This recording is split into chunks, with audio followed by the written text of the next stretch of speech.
मराठी बोलण्यावरून वाहतूक पोलिसाने महिलेला सुनावल्याचं समोर येते। मराठीत बोलायचं असा काही नियम नाही। गोरेगावमधील घटनेचा व्हिडिओ आता सोशल मीडियावर चांगलाच व्हायरल होतोय। शासकीय कर्मचाऱ्यांनी मराठीत बोलण्याचा नियम असताना देखील मुंबईतील एका वाहतूक पोलीस हवालदाराने एका महिला प्रवाशाला असा कोणताही नियम नसल्याचं सांगत तिच्याशी हुज्जत घातल्याची घटना बुधवारी घडली आहे। गोरेगाव येथे राहणाऱ्या अनुप्रिया देसाई या बुधवारी दुपारी काही कामानिमित्त आपल्या वाहनाने बाहेर गेल्या होत्या आणि तेव्हा ही घटना घडली।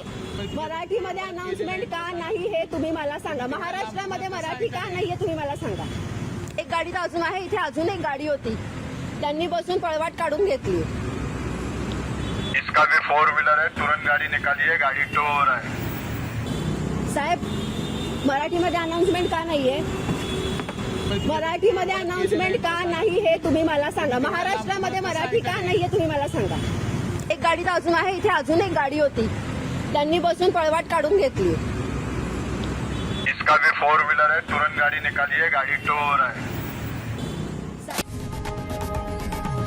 लोकशाही मराठी ऐका, पहा, जागरूक रहा।